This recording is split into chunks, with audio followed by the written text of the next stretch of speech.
Hello everyone, welcome back.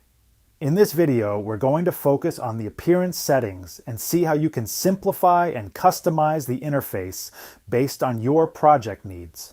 So far in the series, we've talked about behavior-related settings like coverage and turbo mode. Now, instead of changing how the widget works, we're going to change how it looks and what the user sees. Under Appearance Settings, you can toggle different UI elements and action tools to create a cleaner and more focused experience. First, we have Hide Legend. If you don't need the legend in your workflow, you can disable it to reduce visual clutter. This is especially useful when you already know the symbology and want to maximize screen space. Next is Hide Info Box. The info box displays additional metadata and details about selected images. In some production environments, you may want a more minimal viewer, so you can hide this panel entirely. Then we have Hide Turbo Mode Filter button.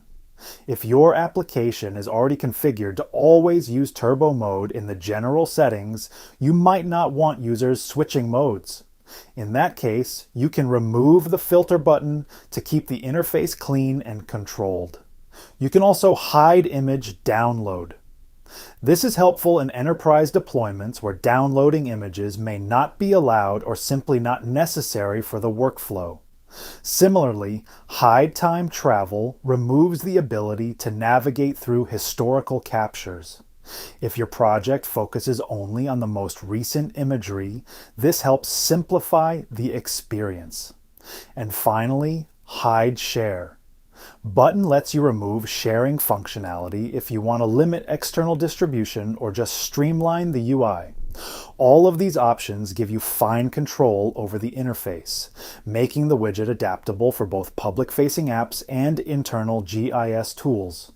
Below that, we have the Feature Detection Layers section. Here, you can enable or disable traffic signs and mapillary objects. When enabled, the widget visualizes detected objects directly on the map, allowing you to interact with AI-generated feature data. If performance or simplicity is a priority, you can turn them off.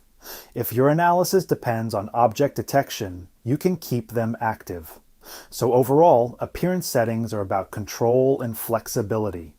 You decide how much functionality is exposed to the end user and how minimal or feature-rich the interface should be. Thanks for watching, and I'll see you in the next video where we continue exploring more capabilities of the widget.